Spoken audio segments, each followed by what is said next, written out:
السلام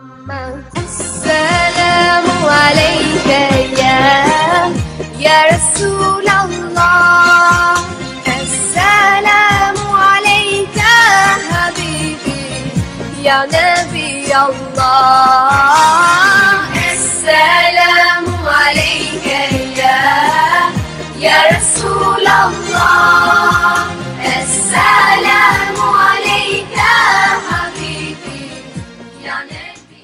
بسم الله الرحمن الرحيم والصلاة والسلام على أشرف المرسلين سيدنا محمد وعلى آله وصحبه أجمعين. Assalamu alaikum wa rahmatullahi wa barakatuh.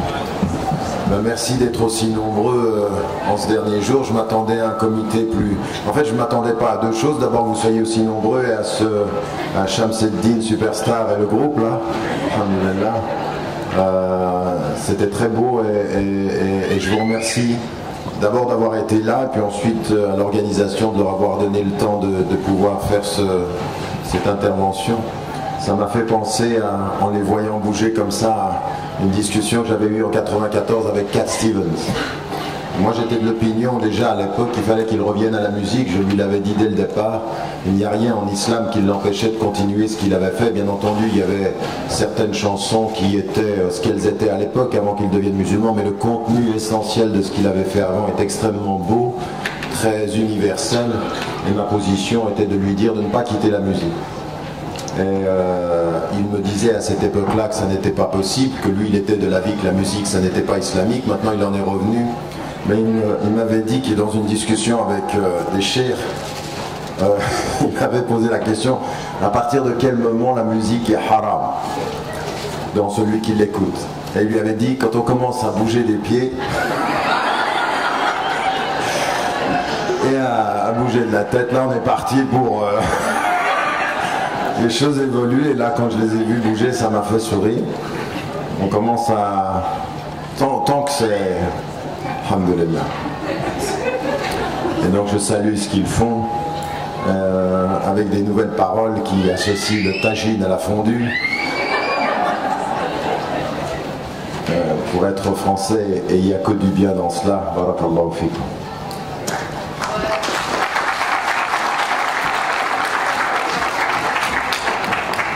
Ça fait aussi partie d'un des sujets dont je vais traiter tout à l'heure dans l'éthique appliquée, qui est celui de l'art, qui est celui de la créativité, de l'imaginaire. Et Dieu sait s'il faut travailler sur ce chantier-là de façon très professionnelle. Il ne faut pas être professionnel en médecine et amateur en art. L'art, l'expression, l'imaginaire font partie de ce qui nous constitue, ça fait partie de notre bien-être. Et il faut... Bon déjà si vous voulez entrer en compétition avec Hollywood, il faudra déjà qu'on arrête de faire le bricolage que l'on fait nous. Mais le but c'est pas de faire la même chose que Hollywood, le but c'est de repenser le bien-être, de repenser même le divertissement, l'éthique, les finalités. Pourquoi est-ce que l'on regarde des films, pourquoi est-ce que l'on peut entendre une musique, pourquoi est-ce que l'on peut entendre des chants. Ça n'est pas simplement pour que chaque chanson nous reparle de Dieu, mais qu'elle nous parle des valeurs, qu'elle nous parle de l'humanité, qu'elle nous parle de l'amour. Parler d'amour, c'est parler de Dieu. Parler de l'amitié, c'est parler de Dieu. Parler de la souffrance, c'est parler de Dieu. Parler de la mort, parler de la séparation, parler de tous les sujets. Tout dépend de la façon dont vous en parlez. On peut parler de tout, et tout dit le sens. Le but, c'est de garder le sens, c'est pas... et l'élévation, il faut savoir parler de tout avec la perspective de l'élévation. Alors je reprends le cours du propos, celui que j'ai commencé avant-hier, autour de la question de l'éthique, et je vous rappelle de façon synthétique, le premier cours il était celui qui se posait la question de la définition de l'éthique, de ce que sont l'adab ou l'akhlaq, et de mettre en évidence que ce que nous appelons éthique à partir de la racine grecque n'est pas exactement ce qu'est l'akhlaq sur le plan islamique. Le terme est plus vaste, mais en même temps il recouvre deux choses, c'est la somme des principes et des déterminations de ce qui va définir le bien et de ce qui va définir le mal. De ce qui va définir, et au sens islamique, ça peut être le Hassan al-Qabih, ça peut être le Ma'rouf al-Munkar. Vous avez toute une série dans le texte, j'ai mis un glossaire de, je crois, 350 mots arabes traduits en français selon aussi les différents domaines. Parce que je pense, comme je vous l'ai dit, que c'est important de comprendre ceci. Et là, dans la traduction du bien et du mal, vous avez plusieurs termes, concepts arabes qui s'y rapportent. Une fois que nous avons dit ça, nous avons étudié la terminologie, puis ensuite les sources. Et les sources, comme je vous l'ai dit, le Coran et la tradition du prophète, et puis en même temps toute la question de la raison, de la rationalité, mais en même temps du cœur. Et en parlant de ceci, le deuxième cours était lié aux différentes sciences qui traitent de cette question-là. Les différentes sciences qui traitent de cette question-là, sur lesquelles je me suis fixé, d'ailleurs dans le livre comme spécifiquement dans l'intervention d'hier. La première est bien entendu le fiqh, qui, dans sa réflexion sur l'éthique, s'est posé la question des moyens, c'est-à-dire comment faire le lien entre la norme morale et le légal, puisque on sait aujourd'hui, on le sait depuis longtemps, toute norme légale ne comporte pas forcément et immédiatement son sens moral. Et tout ce qui est moral n'est pas forcément traduit dans le légal. Oui, il y a des choses qui sont morales, mais qui ne seront pas sanctionnées par le légal, au sens où c'est bien, mais ça ne va pas apporter de conséquences légales. C'est-à-dire que vous pouvez faire socialement quelque chose de mal, mais qui ne soit pas puni légalement. Et vous pouvez faire quelque chose de bien et qui ne soit pas célébré légalement comme quelque chose de bien. D'accord? Donc le fiqh s'occupe du moyen, et les deux autres sciences, la philosophie, mais également ilm al-kalam, c'est-à-dire la définition de ilm al-kalam, à mon sens, est une erreur si on l'a traduit uniquement par la théologie. Dire que ilm al-kalam c'est la théologie, c'est de ne pas avoir compris ce que c'est que la théologie dans la tradition. D'abord, vous savez que le terme apparaît d'abord chez les Grecs, puis ensuite il est lié à la tradition chrétienne.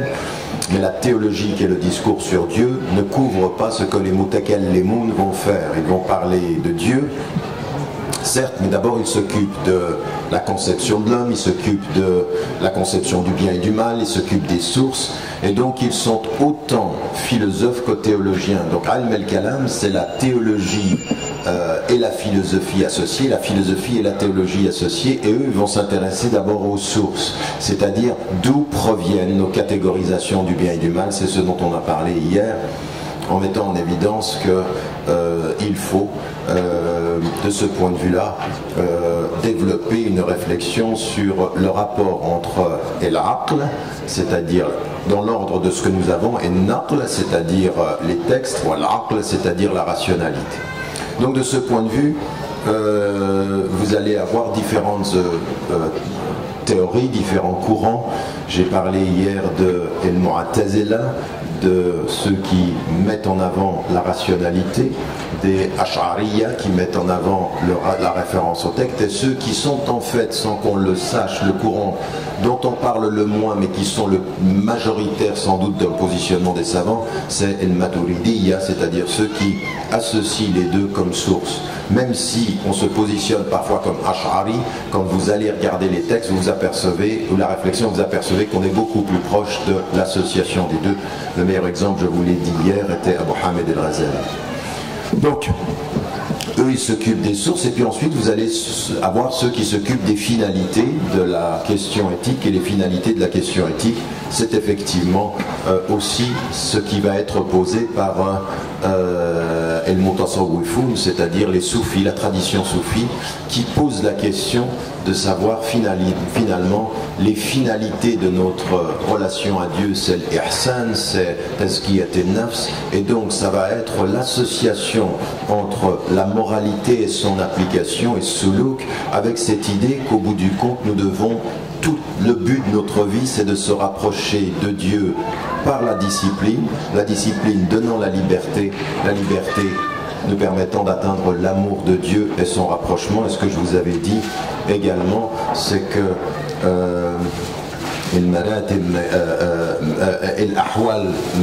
c'est-à-dire ce que sont les états les plus élevés sont des dons de Dieu, mais c'est-à-dire ces étapes que nous on fait comme un effort. Ce que l'on fait pour s'approcher de Dieu, ce sont des efforts, et ce que Dieu fait pour nous approcher de lui au moment où nous nous élevons, ce sont des dons, ce sont des cadeaux, au sens où c'est Dieu qui, voyant nos efforts, à un moment donné de nos efforts qui nous rapprochent, il se rapproche de nous et il nous approche de lui. Ça, vous trouvez ça dans toutes les traditions mystiques, mais de façon différente.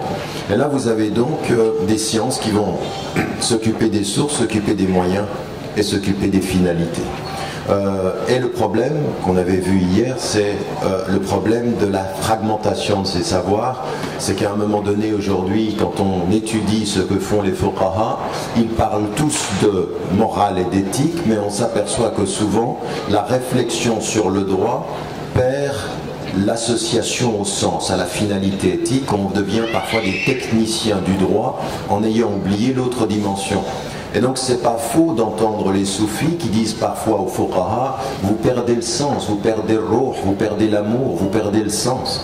Mais c'est vrai aussi que c'est pas faux d'entendre des fuqaha qui disent à certains des tasawwuf, vous êtes tellement aujourd'hui dans la dimension de l'amour que vous en perdez la règle, que vous en perdez la discipline. Et ce n'est pas faux non plus, dans les deux sens, de dire à ceux qui sont des philosophes et qui se posent des questions, c'est que vous êtes tellement obsédés par la question des sources que finalement, vous ne vous posez pas la question de l'application. La philosophie, c'est pas un exercice intellectuel. La philosophie, c'est au départ l'amour de la sagesse, mais pourquoi? Non pas pour penser la sagesse, mais devenir des sages, parce que penser la sagesse sans être sage, ça sert à rien. Donc quand la philosophie perd son... Et donc là, on a des sciences qui se sont tellement spécialisées que chacune de son côté est un apport, mais chacune de son côté détermine des manques. Et que le seul élément qui nous permettrait aujourd'hui de revisiter ceci, c'est de revisiter toutes ces sciences par les finalités, c'est-à-dire à quoi doit-on essayer de parvenir. Est-ce que je vous disais hier, vous voulez unir les musulmans, ne prenez pas le Coran en disant c'est la chose qui nous unit. Attention, le Coran est la chose qui nous unit certes, mais dès qu'on a un texte, on a différentes interprétations. Qu'est-ce qui va... Il ne faut pas se poser la question de savoir qu'est-ce qui nous unit comme élément premier, mais qu'est-ce qui peut unir les interprétations de cet élément premier, et c'est les finalités. Ce sont les finalités du message. C'est-à-dire ce que nous essayons de réaliser. Là-dessus, nous sommes plutôt d'accord. Le problème, c'est que nous avons eu historiquement une intuition de ceci. Et cette intuition qu'il faut questionner les finalités. Et c'est de ça dont j'aimerais vous parler aujourd'hui, c'est-à-dire trois choses.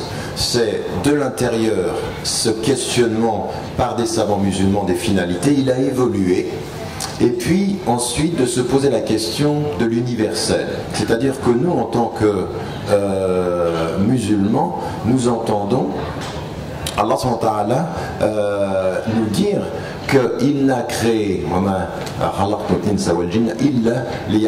c'est-à-dire je n'ai créé les djinns et les êtres humains que pour qu'ils m'adorent. Donc le but ultime de cette création, c'est l'adoration. Donc on est dans un processus qui dit la finalité. Donc cette réalité que nous, en tant que croyants, on considère comme étant l'ultime sens de la création, l'adoration, va falloir se poser la question ici de qu'est-ce qui est universel?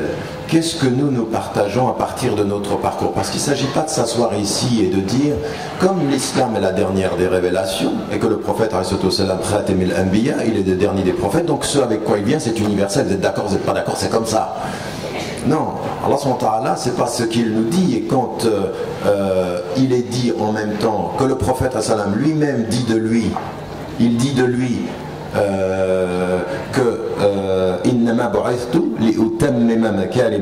j'ai été envoyé pour parachever les bons comportements. Il est en train de dire avant moi il y avait des choses, donc je ne suis pas celui qui apporte l'universel, je suis celui qui le confirme.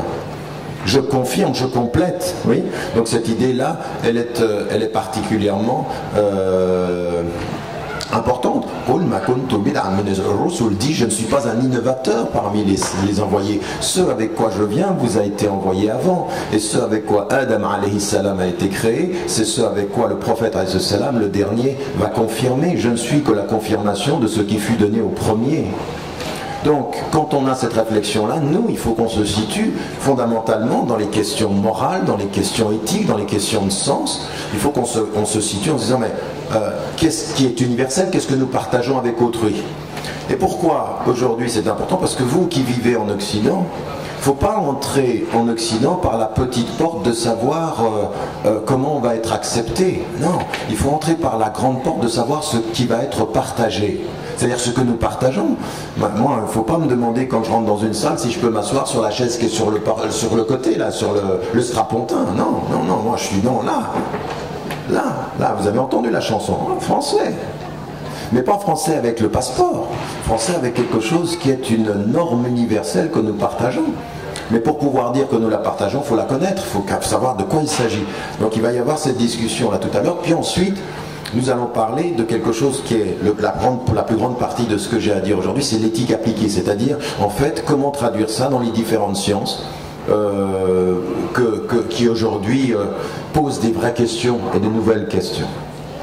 Alors avant ceci, ce que je veux faire simplement en tant qu'introduction courte au propos, c'est de s'arrêter sur cette question des maqasid. Et à un moment donné, je vous l'ai dit, quand les savants comme Shafi'i, qui est considéré, à la suite d'ailleurs de Ja'far al-Sadiq, qui sont ceux qui vont développer toute la question de usul al-fiqh, ils vont développer une science parce qu'ils s'aperçoivent qu'il y a un besoin. On ne peut pas laisser la lecture du Coran comme ceci et les fatwas à venir sans cadre d'extraction. C'est ce que je vous ai dit hier. Donc ils vont développer une science.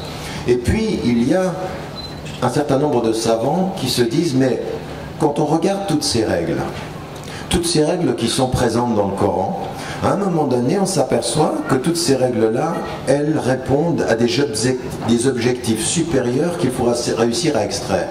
Et l'intuition est très importante, pourquoi? Parce qu'ils se disent, le plus important, c'est pas simplement de se donner un cadre d'extraction, le plus important, c'est de se donner une finalité d'organisation. Je répète, le plus important, c'est ne pas de se donner un cadre d'extraction des règles, mais une finalité d'organisation, c'est-à-dire, qu'est-ce qui est prioritaire, qu'est-ce qui est secondaire, il faut qu'on développe une compréhension synthétique de la finalité et non pas un cadre régulé de l'extraction. Vous me suivez? Donc ils ont une intuition et quelque chose qui peut nous manquer là.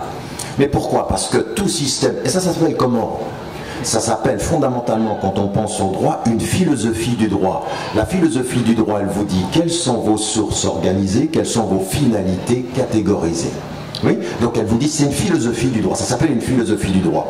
Et là, quand vous touchez à d'autres philosophies de la vie, vous apercevez que tout système a une philosophie derrière.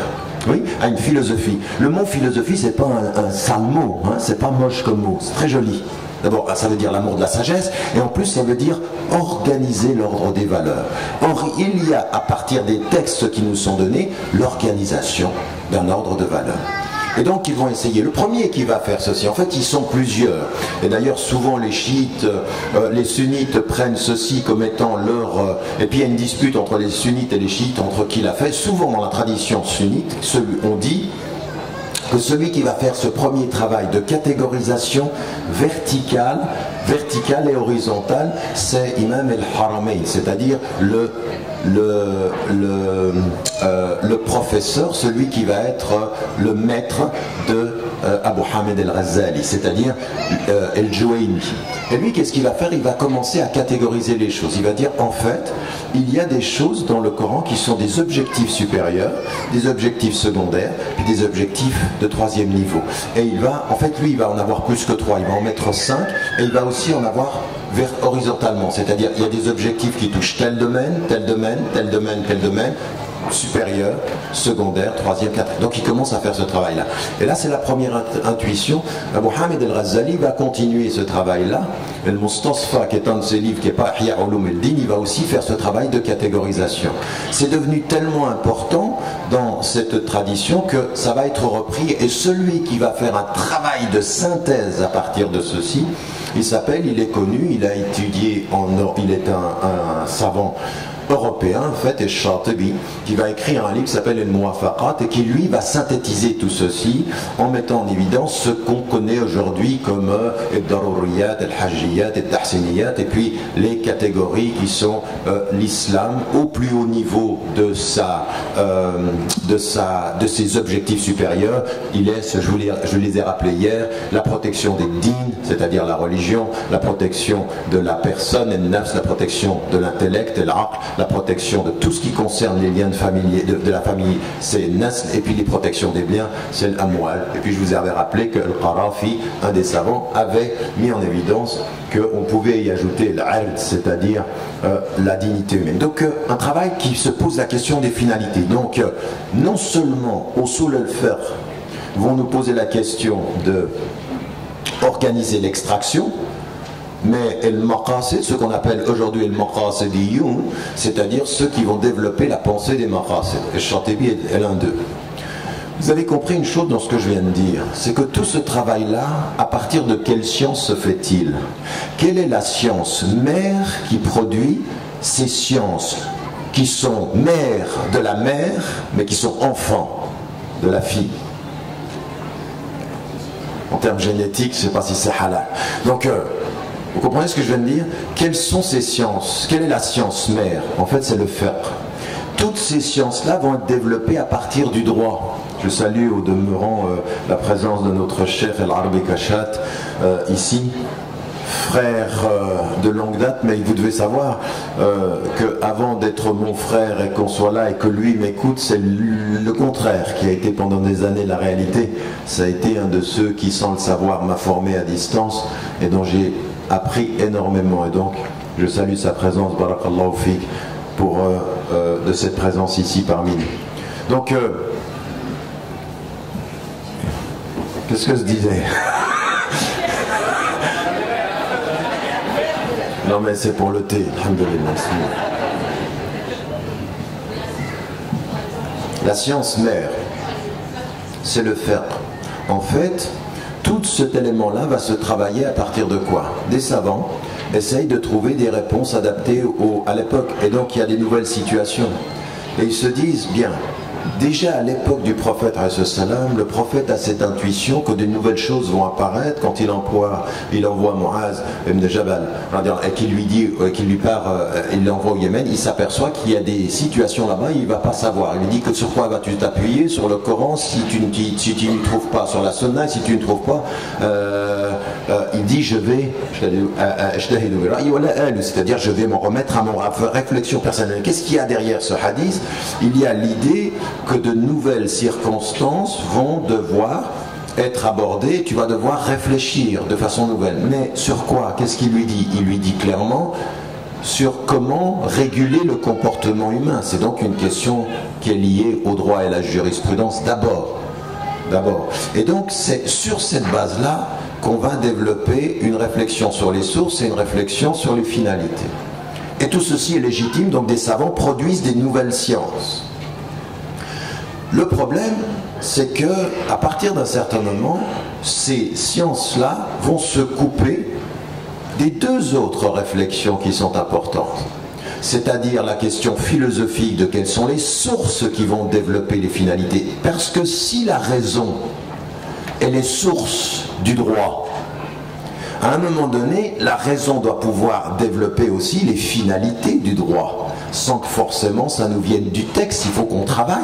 Vous comprenez ce que je suis en train de dire? Si on se coupe de ceci, eh bien on ne fait qu'une production de finalités légales, non pas des finalités existentielles.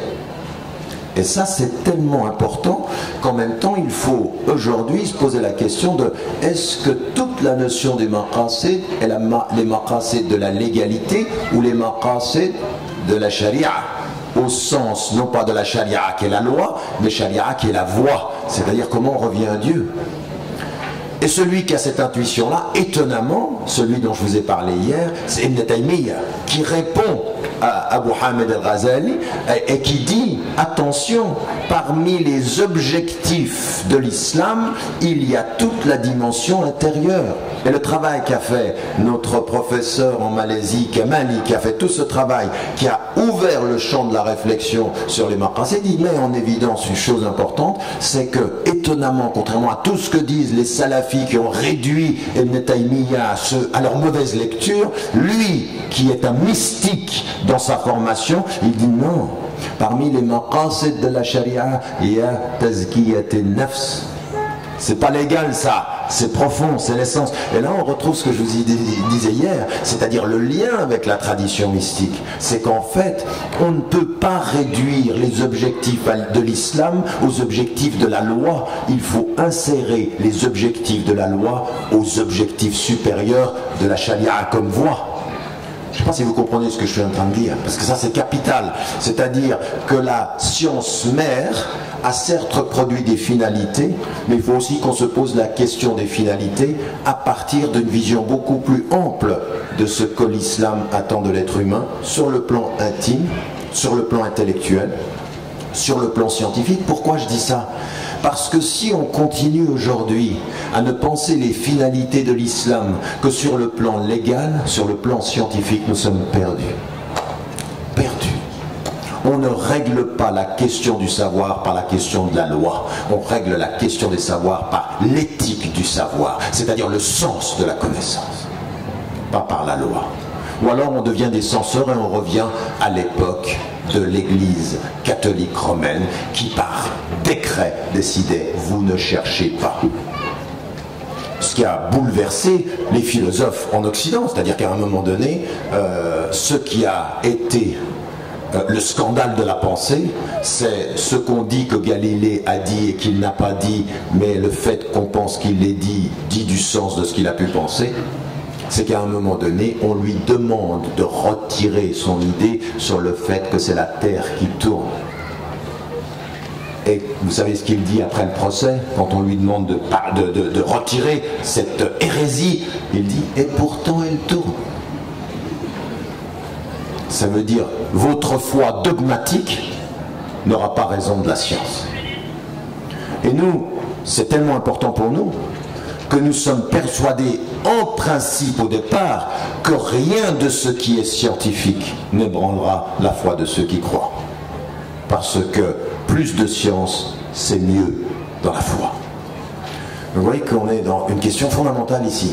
C'est-à-dire qu'à un moment donné, la question des finalités, elle va se poser à partir du légal, ce qui est normal, vous comprenez bien, on est dans une séquence historique où le légal a pris tellement d'importance pour préserver la religion qu'on a pensé les choses à partir du légal. Mais que, quand vous pensez les choses à partir du légal, vous en arrivez à une situation qui est en fait intellectuellement, ça s'appellerait une illusion d'optique. Et moi, je me suis rendu compte dans les 20 ans de ma formation, je m'asseyais avec des chouyours pour lesquels jusqu'à aujourd'hui j'ai le plus grand des respects, et je me suis aperçu qu'on atteignait des limites. Pourquoi ?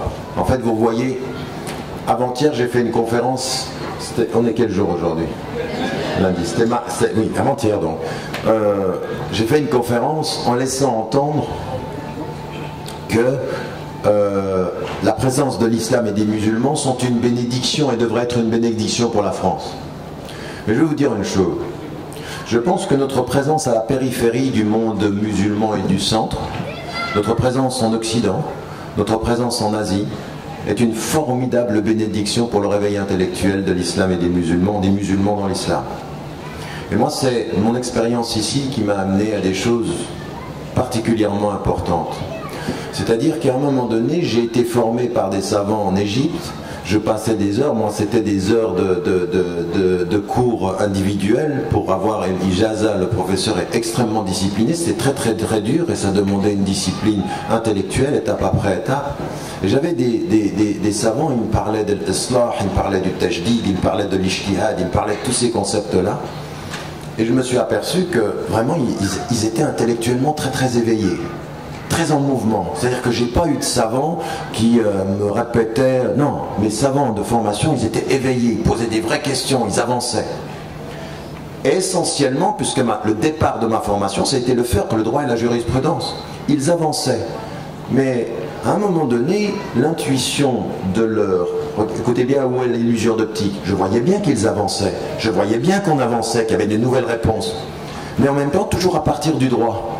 Et après, vous vous asseyez, puis vous réfléchissez à la nature du droit. La nature du droit dans la jurisprudence, la nature du fiqh dans l'évolution du fiqh, c'est toujours d'avancer, mais en retard des événements. C'est-à-dire, le monde évolue et le droit suit. Donc oui, on avance. On avance. On avance vraiment, et ils avancent avec des choses extraordinaires. Dans tout ce que je suis en train de dire, moi quand je lisais, il y a 9 volumes qui ont été publiés par l'association des médecins, des associations islamiques des médecins au Koweït. Quand vous lisez ça, c'est extraordinaire. Ils avancent, ils donnent des réponses sur l'euthanasie, sur la procréation assistée, surtout, ils avancent. Mais ils avancent comment? Ils avancent en retard de la science. C'est-à-dire, la science questionne. C'est normal, en droit, on fait que ça. Mais une philosophie du droit, elle ne dit pas comment le droit doit avancer après les événements, elle dit quelles sont les finalités du droit pour accueillir les événements. Donc en d'autres termes, si vous n'êtes que dans le droit, vous êtes dans la réforme, oui, mais de l'adaptation au monde tel qu'il va. Donc c'est bien, vous avez des réponses pour le monde comme il va, mais est-ce que vous avez questionné les finalités du savoir? Est-ce que vous avez questionné les finalités? À un moment donné, quand vous êtes en économie, vous essayez d'avoir une économie halal, mais l'économie dominante, elle vous tient, et donc vous suivez le halal dans le haram. Mais ça ne va pas. On avance. Mais où on va où? Comprenez ce que je suis en train de dire? Intellectuellement, on est dans le progrès, on avance. Des gens qui ont un dynamisme intellectuel incroyable. Mais qu'est-ce qu'on fait? On est en train de suivre le monde comme il va. Aucune force de proposition. On peut faire de l'art comme il est. Donc on divertit halal. Mais est-ce qu'on questionne le sens de l'art? Le sens du divertissement? Est-ce qu'on a une philosophie de l'art? Est-ce qu'on a des finalités supérieures? Penser les finalités à partir du droit, c'est permettre au droit d'avancer, mais de ne faire que de s'adapter. Vous comprenez ce que je suis en train de dire là? Là, je suis au cœur de tout mon débat. À un moment donné, quand j'ai écrit la réforme radicale, ce que j'ai mis en introduction, je suis arrivé aux limites de mon travail. Je suis arrivé aux limites de mon travail dans le fiqh. C'est plus possible de continuer comme ça. Et quand j'ai lu ce que faisait le Fiqh Council aux États-Unis, ce que faisait le Majlis el-Fatawa par exemple en Arabie Saoudite, le Majlis el-Fatawa que vous avez même en Malaisie, le Majlis el-Europe qui sont des gens que je respecte beaucoup, qui ont fait tout un travail ici en Europe de production du fiqh pour l'Europe et en particulier aussi pour la France. À un moment donné, les deux mots que je voyais souvent apparaître, c'est el-haja wa ad-darura, c'est-à-dire il faut qu'on pense un droit selon le besoin et selon l'impératif. Donc en d'autres termes, on s'adapte au monde. On ne développe pas une pensée de proposition de transformation du monde. Mais moi, si je reviens à l'islam au départ, l'une des grandes finalités, qu'est-ce que c'est? Change-toi, change le monde. Alladhina immakannahum fil ard aqamu as-salah wa atawu az-zakat wa amaru bil ma'ruf wa nahaw 'anil munkar. C'est-à-dire, ils sont là pour changer le monde. On est une force de proposition, de changement. Je suis pas là, moi, pour m'adapter à la France telle qu'elle est. Le plus grand cadeau que je puisse faire à la France, c'est qu'avec ma présence, elle soit meilleure que ce qu'elle est. Pas que j'adapte mon fait à être « je suis un Français, je suis gentil ». Non, je suis un Français et la France va savoir qui je suis par ma contribution et pas dans le foot et dans la musique seulement. Dans l'intelligence, dans l'intellectualité, dans le travail, dans l'économie, dans l'art, dans la médecine, dans toutes ces sciences.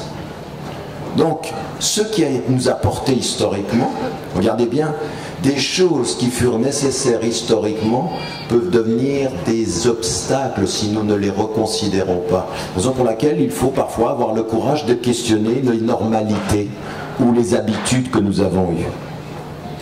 Et donc, c'est ce que j'avais essayé de faire dans la réforme radicale en disant il faut qu'on change maintenant notre conception du rapport aux finalités au-delà du droit par rapport à la voie elle-même. et par rapport aux sciences et par rapport au savoir. Il y a un savant, début du XXe siècle, Taha ibn Ashur, qui a écrit un livre qui est un livre extrêmement important, parce que c'est l'un des premiers, en fait c'est le premier contemporain qui sort de la lecture légale des maqasid pour poser la question fondamentale d'une philosophie des maqasid considérée sur 3 axes. Le premier élément, écoutez bien parce que ça c'est aussi important, il va considérer les maqasid à partir de la conception de l'homme et d'une notion centrale, la fitra. La fitra. C'est-à-dire en fait, il faut que nous parlions de la conception de l'homme. Et l'une des choses sur laquelle nous sommes tous dans un piège en Occident aujourd'hui, c'est que 99,9% de nos interventions intellectuelles et médiatiques ne parlent jamais de la conception de l'homme. Elles parlent de nous comme des problèmes ou comme peut-être des gens gentils qui sont dans le dialogue interreligieux. Hier soir, j'étais avec le cardinal Barbarin sur Europe 1 et je lui dis, il ne faut pas un dialogue des périphéries, il faut un dialogue des sources. Quelle est votre conception de l'homme? Quelle est votre conception? Et là, c'est important, elle fitra, c'est-à-dire qu'est-ce qui est à l'intérieur de nous. Quand Allah subhanahu wa ta'ala nous dit وَإِذْ أَخَذَ رَبُّكَ مِنْ بَنِي آدَمَ مِنْ ظُهُورِهِمْ ذُرِّيَّتَهُمْ وَأَشْهَدَهُمْ عَلَى أَنفُسِهِمْ أَلَسْتُ بِرَبِّكُمْ, quand il a tiré des reins d'Adam toute la création, il dit, est-ce que je ne suis pas votre Seigneur? Ils disent oui. Qu'est-ce que nous voulons dire par là? C'est-à-dire que même pour ceux qui ont conscience ni qu'il y ait un Dieu, la fitra pour nous détermine la détermination vers le transcendant. Et qu'il y a du transcendant même chez ceux qui ne pensent qu'à l'immanent. Qu'il y a du transcendant même chez ceux qui ne voient pas plus loin que cette vie. Et donc pour nous, cette conception-là, lui dit, il y a une dimension de l'universalité dans la fitra. Il faut travailler là-dessus pour développer une dimension de finalité. Il parle aussi d'un autre concept qui est dévoyé aujourd'hui, qui est la notion de l'khilaf, c'est-à-dire la notion de ce dont je vous parlais hier, la vigérance, c'est que ce monde ne nous appartient pas. Mais vous comprenez bien, philosophiquement, légalement, spirituellement, quand vous vous regardez en face du miroir, et que vous vous regardez en face du miroir et que vous regardez vos yeux, que vous regardez votre visage, que vous regardez votre corps et que vous vous dites seul devant le miroir, ceci ne m'appartient pas, c'est cadeau. Je n'ai que l'usage de mon corps jusqu'à revenir à celui qui a créé mon âme et mon corps. Et que j'ai des comptes à rendre là-dessus. C'est une philosophie, une conception de l'homme de la responsabilité et de la gestion, jamais du propriétaire et de l'arrogance. Il nous est interdit d'avoir l'arrogance du propriétaire, il faut avoir l'humilité du gérant. Conception de l'homme, dans laquelle tout le légal, tout le scientifique, tout le philosophique va s'inscrire. Et lui, son intuition, c'est sortir la question des maqasid de simplement une dimension de usul el-fiqh et des éléments du fiqh lui-même. Ce ne sont pas des questions légales, ce sont des questions dans lesquelles s'intègre le légal. Et en d'autres termes, de se poser la question de toutes les finalités supérieures des savoirs. Pourquoi est-ce que je sais? Donc ne me produisez pas la législation et la régulation des savoirs. Posez-vous la question du sens du savoir. Quand par exemple vous avez votre ancien président qui dit qu'en fait, au moment de la crise économique, il faut réguler le capitalisme. Il a même eu une formule assez drôle qu'on a pris au sérieux, mais qu'en fait est un oxymore. Il faut moraliser le capitalisme. C'est-à-dire comme si le capitalisme était simplement un ordre auquel il fallait mettre des règles. Mais tout économiste, toute personne qui sait comment fonctionne le capitalisme comprend que l'ordre même du capitalisme ne fonctionne pas sur le moral, il est sur un ordre de puissance. La liberté des marchés n'est une liberté que pour les puissants, jamais pour tous. Donc moraliser, c'est juste éviter les crises, mais pas rendre juste le système. Alors vous pouvez vous dire, il faut qu'on pense quelque chose d'autre. Alors certains vont entrer avec l'islamisation des moyens de la régulation du système. Oui, on va faire des transactions halal dans un système haram. Mais on ne peut pas faire. Haja, darura. Donc on y va. Vous comprenez, la mentalité, les problématiques. Parce qu'on ne questionne pas. J'ai même entendu dans le séminaire que nous avons organisé avec le Centre sur la législation islamique et l'éthique, des savants pour lesquels j'ai un énorme respect, qui sont sur les muhaddithoun contemporains, quelqu'un pour lequel j'ai un profond respect, même dans sa trajectoire intellectuelle, dans sa maîtrise des sciences islamiques, et puis qui dit « l'islam, ra's maliyya muqayyada ». Ra's mali muqayyad, ça veut dire, c'est en fait un capitalisme régulé. Bienvenue dans le sarkozysme. C'est ça que ça veut dire. Ça veut dire que, oui, c'est vrai, il a raison sur un élément. C'est que nous ne sommes pas contre la propriété privée, nous sommes pour le libre marché, mais attention! Il faut faire attention à questionner les finalités du libre marché, c'est-à-dire, oui, tu peux avoir une propriété, mais attention, la propriété, toi, tu la conçois comme la gestion d'un bien qui ne t'appartient pas et auquel tu ne peux pas avoir l'arrogance. Or, le capitalisme dit le contraire, ça t'appartient, tu fais ce que tu veux, et si tu es puissant, tant mieux, si tu es pauvre, tant pis, on régulera. Vous comprenez? Les questions ici sont très profondes. Mais si vous n'y entrez que par le légal, vous êtes perdu. Il faut questionner les finalités du système économique. Et ça, il faut se sortir. Et à un moment donné, et ça c'est ce que je défendais, et dont je parle également dans le livre, dans la réforme radicale, c'est de dire, aujourd'hui, dans toutes les sciences, il faut sortir la réflexion démocratique et poser deux questions. Quelles sont les sources de la législation musulmane? Est-ce que c'est uniquement les textes, mais aussi le monde? Est-ce que les sciences ne doivent pas entrer aujourd'hui dans la détermination des objectifs supérieurs? Et c'est pour ça que je vous dis, c'est ma vie en Europe et en Occident qui m'a fait me poser ces questions-là. Pourquoi? Parce que nous sommes à l'avant-garde de ces questions-là. Nous sommes au premier rang de ces questions-là. Et que quand vous êtes dans une situation de dominer économiquement ou culturellement, vous êtes par la force des choses dans une résistance. Et cette résistance, elle va passer par le légal, par la norme. Et que si vous êtes à l'avant-garde de la pensée qui veut reposer, alors là vous devenez des agents. Il se peut que ceux qui ont considéré que l'exil des musulmans, perçu comme exil au départ, l'immigration des musulmans en terre où ils n'étaient pas majoritaires, va permettre en terre et en situation de minorité intellectuelle pas citoyenne la résurgence des vraies questions, seulement si on s'y engage. Pas si on tombe dans le piège de vouloir être accepté, mais si on se pose la question de à quel moment sommes-nous une force de proposition sur les vraies finalités.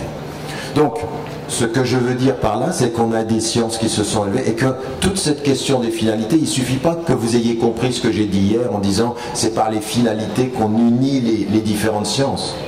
C'est les finalités, mais la façon dont on les pose est très très importante. C'est pas la finalité légale, c'est la finalité du savoir lui-même.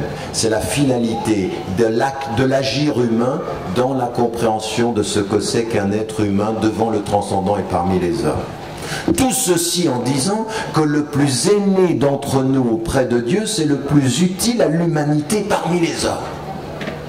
Donc vous voyez bien, cette dimension, elle est très très importante. C'est pas je dis Dieu et je deviens dogmatique, non, je dis Dieu et je sers même les athées sans Dieu, même l'humanité qui le nie. Je suis un serviteur de Dieu au-delà de ce que les hommes décident.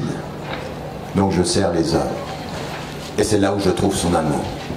Donc là, c'est une amplitude intellectuelle, non, dans l'ordre, une amplitude spirituelle, une orientation intellectuelle, un dispositif nouveau de cette question démocratie.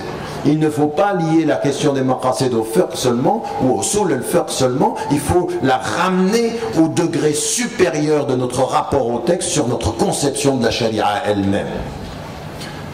Mais moi je me souviens, et j'ai été critiqué même dans une discussion avec il n'avait pas compris ce que j'essayais de dire, ou je l'avais mal expliqué, sans doute le second plutôt que le premier, mais quand je parlais moi de la charia, quand on disait, mais vous savez, quand je suis en Occident, quand quelqu'un me dit est-ce que vous êtes pour tatbiq la charia, je dis mais attendez, quand vous parlez de l'application de la charia, vous pensez du droit, mais non. L'application de la charia, c'est pas le droit et simplement la pratique légalisée du rituel, non. C'est l'application des principes supérieurs. Donc à partir du... J'ai oublié ce que j'ai dit. Je pensais qu'il venait me donner des halawiyat à moi.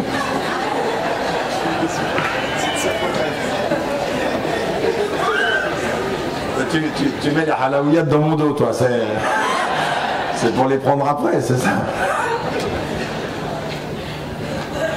Non, non, non, je plaisante, je ne vais pas manger là, bon.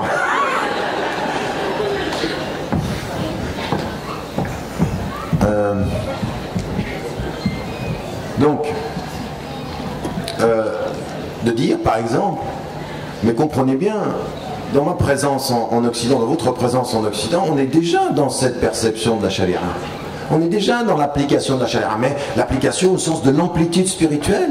Tout ce que vous faites quotidiennement pour essayer de purifier votre être et votre cœur, vous y êtes déjà. Le bon agir, la participation avec des finalités, le questionnement, on y est déjà. On y est déjà. Ne réduisez pas la charia à ce que certains ont dû faire dans l'histoire pour se protéger. Nous aujourd'hui, pour mieux, je vais vous étonner, mais nous serons jamais autant bien protégés en Occident que quand nous allons ouvrir la charia dans la question de son amplitude. En fait, si nous continuons à la préserver étriquée, nous nous enfermons nous-mêmes.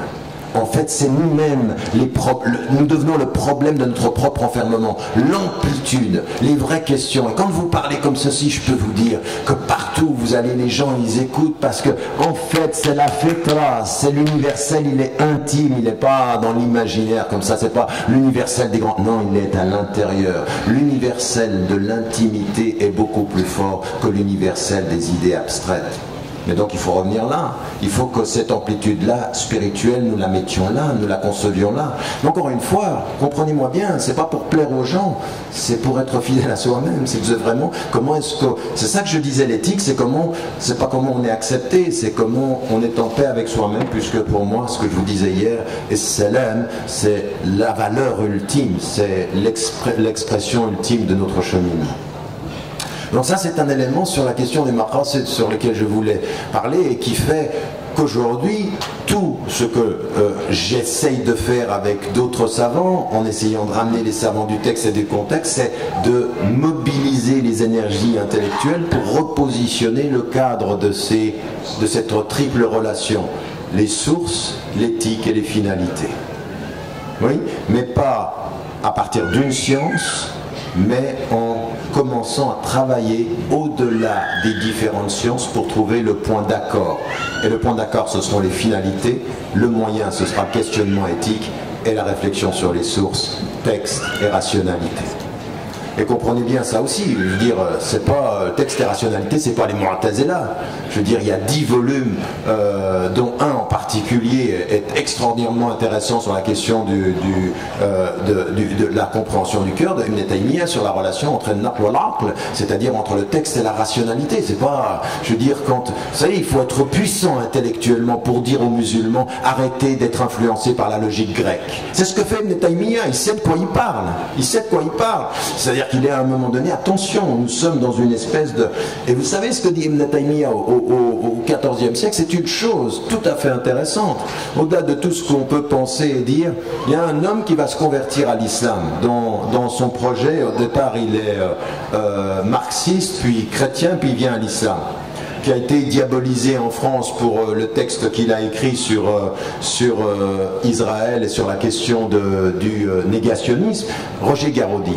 Donc on ne va pas parler de ceci parce que moi il m'a parlé de son livre avant qu'il l'écrive, il savait que ça allait faire un scandale et je lui ai dit que ce n'était pas du tout une bonne idée d'écrire ce livre-là. Je savais ce qu'il en était, je ne trouvais pas que c'était juste de faire une comptabilité des morts. Moi à partir d'un certain moment, s'il y a un juif qui a été tué uniquement parce qu'il était juif, c'est un scandale historique et il faut... Je ne fais pas de comptabilité, je ne vais pas essayer de savoir si on a menti sur l'histoire, parce que l'histoire il y a du mensonge, oui, il n'y a que du mensonge. Même nous par rapport à notre propre histoire, on ne sait même pas être complètement honnête. Même nous idéalisons l'histoire, le début. Mais attendez, le début de l'islam, après la mort du prophète, c'est une histoire de feu et de sang. De feu et de sang, assassinat, meurtre. Non, il faut quand même qu'on soit clair.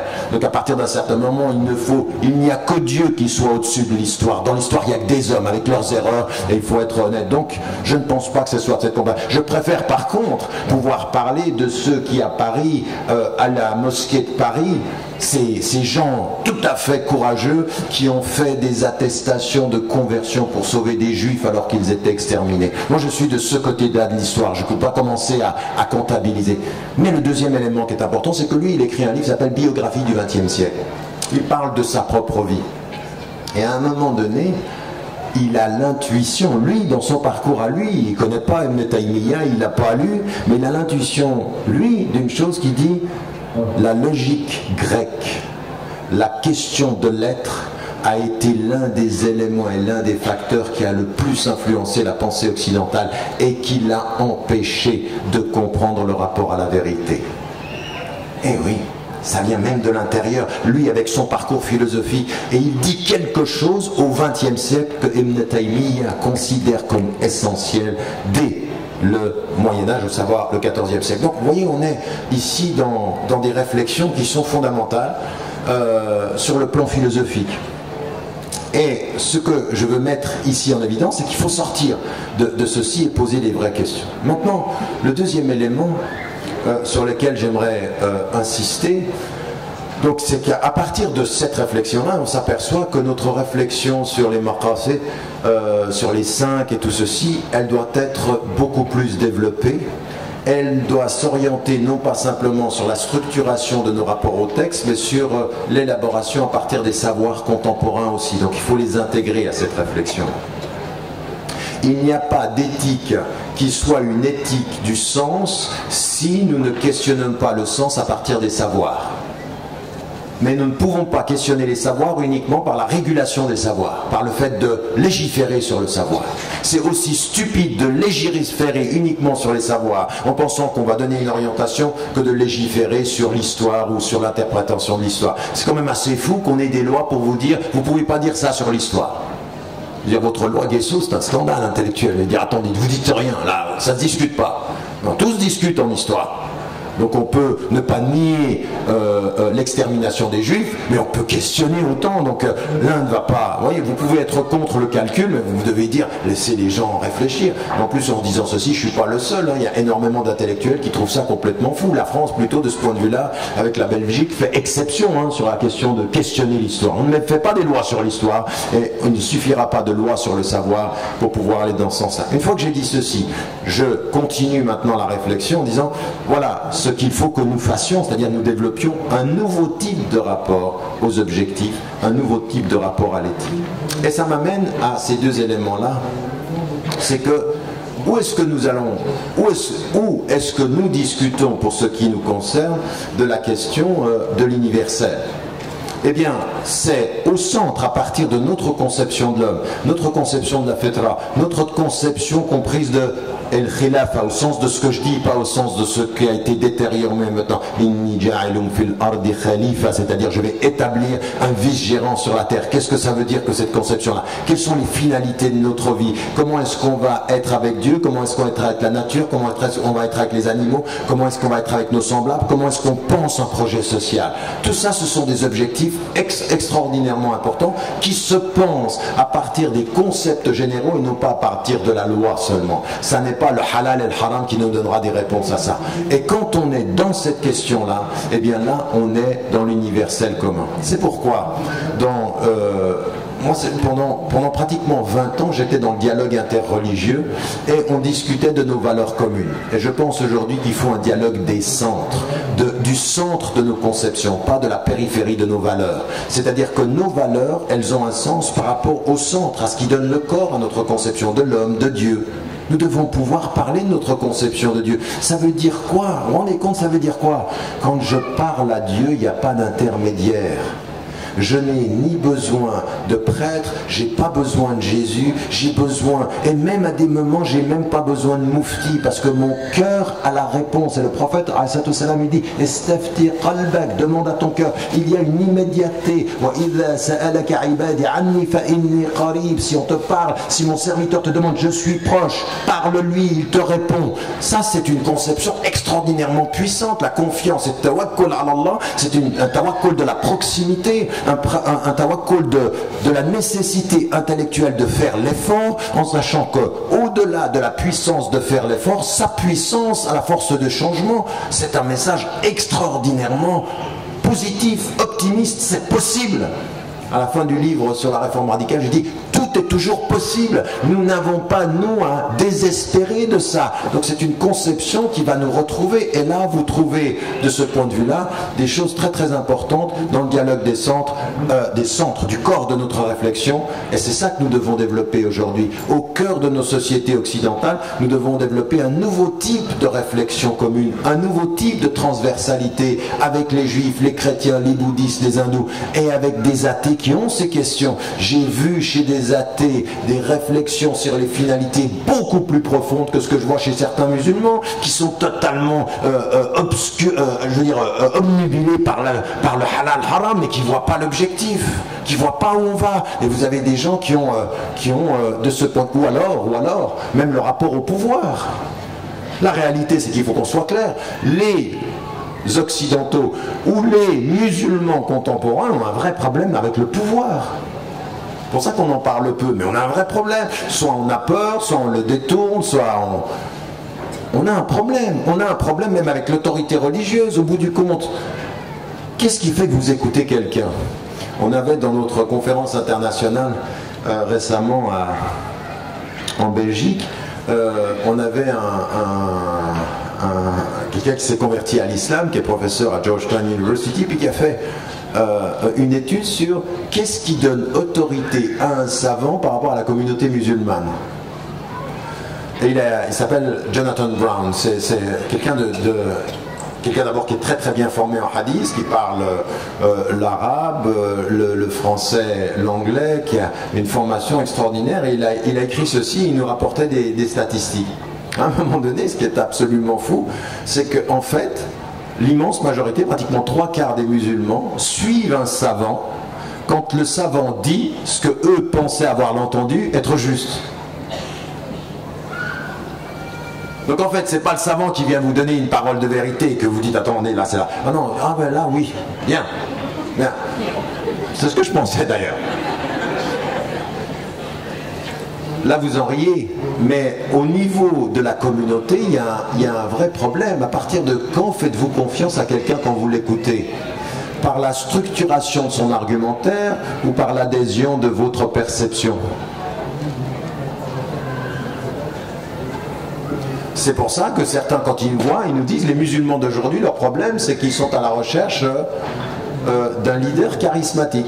Et ce que j'ai toujours répété, le problème du leader charismatique, c'est qu'il est charismatique. Parce que c'est son charisme qui fait qu'on le suit, pas forcément la déconstruction de ce qu'il dit. Et ça se passe là maintenant dans cette salle. À des moments donnés, il y en a certains d'entre vous qui sont plus en accord avec ce que je dis parce qu'ils m'aiment bien, pas forcément parce qu'ils ont pas compris ce que je dis. Ah oui. Non mais c'est vrai ça. À des moments donnés, votre cœur parle avant votre intelligence. Or d'un point de vue islamique, d'un point de vue intellectuel, c'est l'intelligence qui comprend qui doit orienter le cœur. Même si on dit, et l'on sait en islam, qu'à un moment donné, il y a un sens spirituel au fait que vous aimiez quelqu'un. Puisque les anges en parlent. Bon, ça devient compliqué là. Mais vous comprenez ce que je suis en train de dire? C'est-à-dire qu'à un moment donné, cette question de l'autorité et du pouvoir, il faut au moins chacun d'entre vous, personnellement, se dire mais qu'est-ce qui fait que je pense que c'est juste? Qu'est-ce qui fait que j'adhère à ça? Parce que certains même, ils viennent vers moi et me disent tu sais, tu as mis des mots sur ce que je vivais. Attention, mettre des mots sur ce que tu vis, c'est pas avoir dit des mots de vérité, c'est juste avoir échangé une expérience. Et l'expérience, c'est pas une expérience de vérité, c'est une expérience. On peut mettre des mots sur ce que quelqu'un vit, ça ne veut pas dire qu'on est dans un processus de vérité.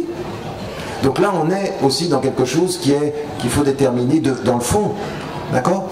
Donc ici, on est sur cette dimension de l'universel, qui est comment est-ce que nous allons en parler. Et ça, c'est le deuxième problème que je voulais relever au moment où j'arrête ce séminaire, c'est que nous avons un vrai problème en amont de compréhension et en aval de traduction, de comment est-ce qu'on dit les choses, de comment est-ce qu'on les constitue et les comprend. C'est-à-dire le discours, le discours islamique doit se refonder à partir des sources, à partir de ce que je viens de dire, tout ce que je viens de déconstruire et d'expliquer, mais en même temps, on ne parle pas simplement à partir des sources, on parle à des interlocuteurs à partir de là où ils sont. Parle-moi de toi, non pas simplement de là où tu es, mais de là où je peux t'entendre, de là où je peux comprendre. Si tu me dis à moi que ton discours est universel et que tu me mets dans la singularité, il n'y a rien d'universel dans ce que tu me dis, si ce n'est le dogmatisme de me l'imposer. Mais si quand tu me parles, ton universel invite en moi mon intimité, mon intelligence à comprendre ce que tu dis de là où je suis moi, et non pas où tu t'imposerais à moi là où tu es toi, alors là, il y a quelque chose de nouveau. Et c'est pour ça que le discours musulman doit comprendre cette dimension de la diversité. De la diversité, il y a une bénédiction de la diversité, donc nous devons apprendre à parler de nous aux gens là où ils sont, non pas où ils aimeraient qu'ils soient pour nous. Et donc ça veut dire qu'il faut qu'on comprenne notre environnement, il faut qu'on comprenne les différentes conceptions de l'humanité, conceptions de l'humanisme.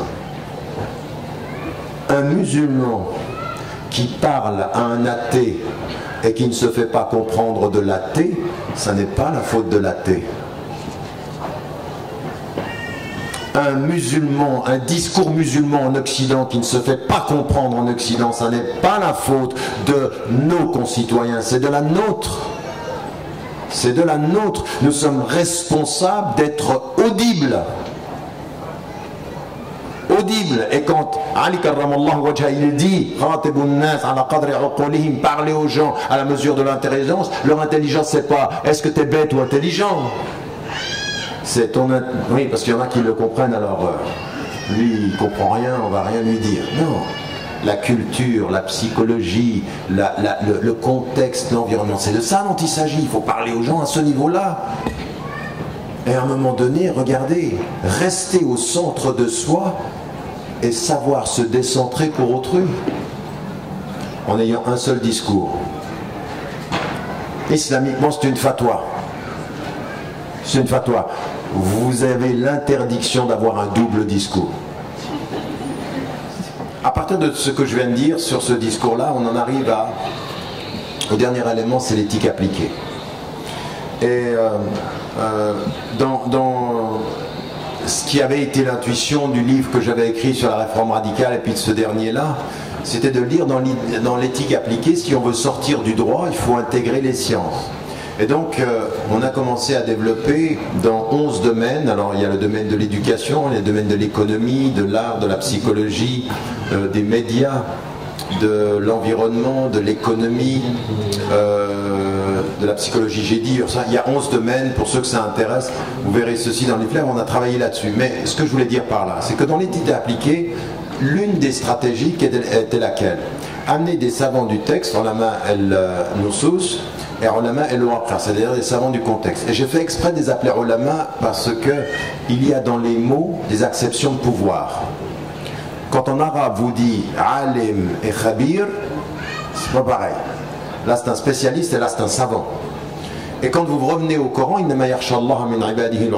ceux qui craignent Dieu parmi ces créatures, ce sont les savants. C'est pas lié aux ulama el-nusus, c'est tous les savants, c'est ceux qui portent le savoir. Et d'ailleurs, en l'occurrence, le premier savoir qui est autour de ce verset-là est lié à la compréhension de la nature. Donc c'est déjà un autre type de savoir. Et donc c'était d'amener des ulama des deux et de les mettre ensemble. Et on s'est aperçu d'une chose vraiment qui a été une révélation aussi. C'est que quand vous amenez les savants des deux, c'est-à-dire par exemple dans le domaine de l'éducation, vous amenez des enseignants, des praticiens, et vous amenez des chouyours, vous amenez dans des chouyours et vous amenez des artistes par exemple, vous amenez des chouyours, vous amenez des journalistes, des gens qui sont dans le domaine, on les fait des médecins dans la bioéthique, on a amené parmi les plus grandes sommités du travail sur la bioéthique, on les a fait intervenir avec Cheikh Al-Raïsouni ou Cheikh Ben Maya et autres. Des gens comme ça, on les a fait parler ensemble. On s'aperçoit d'une chose, c'est qu'il y a un vrai problème. C'est que certains des chouyours qui sont des fuqaha, ce sont des juristes. Donc ils viennent avec la réponse du détail. Mais le savant, lui, il a tout un savoir derrière lui. Et le détail, bien, c'est gentil, vous allez nous donner une réponse de détail.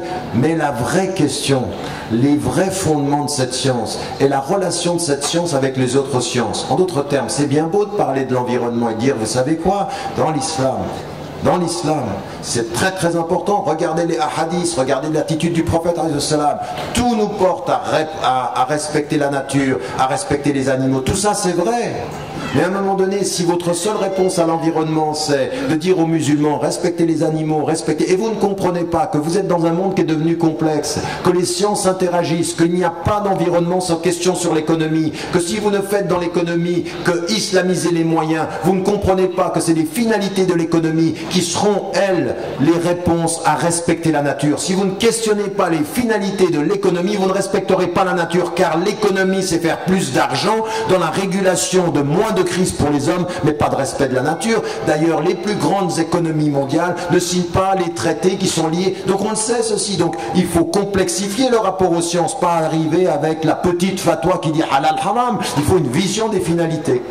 Donc dans l'éthique appliquée, c'est des choses qui sont importantes. Alors je vous donne des exemples. On a en islam des choses extraordinaires, je vous en parlais hier, des choses où les savants, le domaine sur lequel les savants ont le plus travaillé avec des savants du contexte, c'est dans la médecine. Pourquoi? Parce que la force des choses, un cheikh savait qu'il comprenait rien à comment ça fonctionne le corps et il fallait être un spécialiste. Et que nous, il faut qu'on comprenne une chose. L'évolution des savoirs est telle que c'est impossible d'avoir tout ceci. Alors comment on fait une éthique appliquée maintenant? Il faut une éthique appliquée dans le détail des choses, mais avec une vision ample des finalités. Ce que je vous ai dit tout à l'heure, il faut connaître les finalités et penser le détail à la lumière des finalités. Pas le contraire. Pas penser qu'en oubliant la finalité, le détail va répondre. Je vous donne un exemple sur la question de une réponse que l'on a sur, en médecine par exemple, c'est sur le don d'organes. En islam, on n'a aucun problème. La seule restriction, c'était sur les organes reproducteurs. Sur le reste, on est... D'accord, tout ceci, c'est bien. Maintenant, attention, on est dans un monde aujourd'hui où le don d'organes est devenu un commerce entre les riches et les pauvres. On est devenu dans un monde où on exploite les gens. Comment on fait? Comment on va? Est-ce qu'il suffit de dire oui, on peut, et puis c'est tout? Ou est-ce qu'il faut avoir une réflexion beaucoup plus large? Par exemple, question fondamentale dans la médecine. Aujourd'hui, la médecine chimique a traduit l'homme, l'être humain, le corps de l'homme, en un composé d'organes. Oui, vous avez le cœur physique, vous avez le bras, vous avez... Donc tout ceci c'est bien. Et donc la médecine, qu'est-ce qu'elle fait? La médecine, elle va vous trouver, la médecine chimique, elle va vous trouver le médicament qui va répondre à la maladie organique. Mais à un moment donné, la vraie question, elle est celle-ci. Qu'est-ce que c'est d'un point de vue humain, humaniste, islamique, le fait d'être en bonne santé? Et là, vous vous apercevez, dans tout le domaine du psychosomatique, que parfois vous êtes malade, non pas dans votre corps, mais dans votre tête. Qu'à un moment donné, tout ce qui va concerner le traitement de l'organique et qui ne tiendrait pas en compte la personne humaine au sens de qu'est-ce que c'est que la santé, pourrait être en fait l'acceptation d'un monde qui produit la maladie et qui légitime la production pharmaceutique. Et de vous entrer dans un truc de fou. En d'autres termes, l'entretien du mal-être physique pour faire de l'argent. Et si vous pensez que le monde n'est pas aussi cynique que ça, mais regardez ce que font les multinationales de la cigarette au Parlement européen pour qu'il n'y ait pas de loi. Ils savent que ça tue. Mais qu'est-ce que ça fait de l'argent? On gagne. Donc ne votez pas. Et puis, attention, c'est une valeur essentielle de notre démocratie. Il en va de la liberté de l'homme de fumer ou pas. Ah oui, t'as la liberté de te détruire, ça m'arrange du coup. Ça fait de l'argent. Vous comprenez ce que je suis en train de dire? Si vous êtes uniquement dans ce halal ou ce haram et que vous ne posez pas ces grandes questions-là dans l'éthique appliquée, on est perdu parce que les moyens au-dessus sont beaucoup plus importants. Est-ce qu'au fond, et j'en arrive à ma conclusion, nous sommes une force de proposition dans l'éthique appliquée en médecine, dans l'environnement, ce que je viens de dire, dans l'art aussi. L'art, il faut qu'on se mette d'accord. Allahu Jamil yuhibbu Jamal. Dieu est beau, il aime la beauté. Nous sommes pour l'art, nous sommes pour la littérature, nous sommes pour l'imaginaire. Mais à un moment donné, il faut se poser la question quand on nous dit attention, si tu es pour l'imaginaire et pour la liberté, je fais ce que je veux. Je fais ce que je veux. Et à un moment donné, je ne sais pas si vous avez lu le livre qu'on a fait avec Edgar Morin, où lui il dit, moi quand je vois des choses aujourd'hui et qu'on me dit ça c'est de l'art, bon il a utilisé un mot vulgaire, il dit c'est de la crotte. Mais attention, la personne quand elle vous parle, elle dit j'ai voulu. Il vous fait. Mais non, nous là, il faut qu'on se pose la question, c'est quoi l'art? Il faut faire attention à un monde qui fait de l'art quelque chose qui ne serait que le divertissement. Et le sens du divertissement, c'est pour ça que moi j'ai un vrai problème. Même quand je viens ici, j'ai toujours dit ceci. Vous savez, la façon culturellement dont vous gérez la nuit et le jour est très important. Très très important. C'est-à-dire qu'à un moment donné, quand la dernière conférence vient, et qu'après la dernière conférence, vous avez des chants, vous accueillez la nuit avec le divertissement, et ça vient de quelque chose qui est aussi culturel. Est-ce que parfois il ne faut pas se poser la question, est-ce que le culturel il ne devrait pas être le jour avec l'imaginaire, les yeux éveillés, et quand on approche de la nuit, c'est le moment de la méditation et du sens. Accueillir le sommeil en pensant le sens et vivre le jour en se reposant dans le divertissement. Et là, non, nous, pourquoi c'est comme ça? Parce que la nuit, il y a moins de lumière. La nuit, on voit moins. La nuit, ce que disait Cabrel samedi soir sur la terre, ça se passe pas très halal. À partir d'un certain moment, mais non, mais je ne suis pas en train de rigoler. La gestion éthique du temps est capitale culturellement. Qu'est-ce que tu fais au plein jour et qu'est-ce que tu ne fais pas? Comment on gère ça? Donc ça c'est des questions. Vous voyez où j'en suis là? Je ne suis pas dans le petit bricolage halal, haram, tu peux bouger, bouge le pied, c'est haram. Non. C'est pas ça la question. Elle est beaucoup plus ample que ceci. Et c'est là où nous devons, nous, les uns et les autres, dans nos différents domaines, vous êtes tous en train de faire quelque chose de votre vie. Même si vous êtes au chômage à l'heure actuelle, vous êtes dans la voie où quelque chose va être une orientation de votre vie, quel que soit le domaine de votre travail. Ne pas se poser la question Attention, vous me comprenez bien, comprenez-moi bien. Il y a des choses haram, elles sont haram. Il y a des choses halal, elles sont halal. Donc bien sûr qu'on se pose la question du détail. Mais la réflexion sur les finalités doit dépasser ceci. Quand vous chantez, quand vous dessinez, quand vous écrivez, quand vous étudiez, quand vous êtes médecin, quand vous êtes psychologue, quand vous êtes environnementaliste, quel que soit votre domaine d'action, quand vous êtes politique, l'un des grands problèmes que l'on a, attention, moi j'ai toujours dit et je l'ai écrit il y a plus de 25 ans, il n'y a pas de problème en islam entre séparer les autorités, entre l'autorité qui vient des hommes et l'autorité qui vient de Dieu. Nous l'avons avec le prophète alayhi salam. Jamais il n'a pris une décision en son nom qu'il disait être au nom d'Allah subhanahu wa ta'ala. Dans les stratégies de guerre, jamais il a fait ça. Sur l'agriculture, il n'a pas fait ça, il faisait même le contraire. Il laissait un champ. Mais attention, jamais il n'a confondu l'ordre de Dieu avec sa décision. Mais toutes ses décisions étaient éthiques. Toutes ces décisions avaient à voir avec le bien et le mal. Donc le problème c'est de ne pas faire de la séparation, le divorce entre l'éthique et le politique. Nous avons besoin d'éthique en politique. Et c'est là aussi vous devriez réconcilier ce pays avec une sorte d'élégance politique. Attention, une parole de vérité, un engagement de service. Parce que bon, si vous pensez que nos politiques aujourd'hui veulent le pouvoir pour servir le peuple, bonne chance. C'est pas ce qui est en train de se passer, c'est une obsession du pouvoir. Mais vous voyez bien que pour se débarrasser ou de prendre des distances par rapport au pouvoir, il faut sacrément travailler son spirituel. Vraiment, le sens du service, c'est quelque chose qui est un véritable... C'est un djihad al-nafs. C'est un djihad al-nafs. Parce que le pouvoir corrompt, c'est vrai. L'argent corrompt, c'est vrai. Tout ça, ça corrompt. Et corrompt, ça veut dire quoi? Ça veut dire, tu t'en approches sans t'en rendre compte et tu changes sans en avoir conscience. Et je termine par, vous connaissez l'allégorie de la grenouille? Vous ne connaissez pas? La grenouille, si vous avez une marmite qui est en ébullition, quand elle vient et qu'elle essaye de sauter dans la marmite, elle saute, elle repart. Mais si l'eau, elle est tiède, elle est bien, elle rentre, puis elle reste, et l'eau chauffe, et à un moment donné, elle ne sait plus sortir. Elle est entrée dans le bien-être, elle a fini dans la perdition. Tout ça, c'est aussi des réflexions qui sont des réflexions éthiques pour nous. Wallahu a'lam wa a'la wa ahkam. J'aimerais vraiment, parce que je suis impressionné en ce lundi matin par le monde qui est là.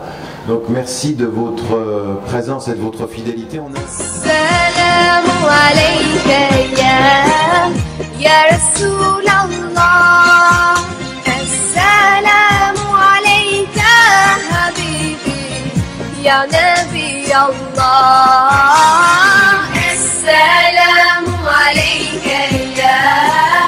يا رسول الله السلام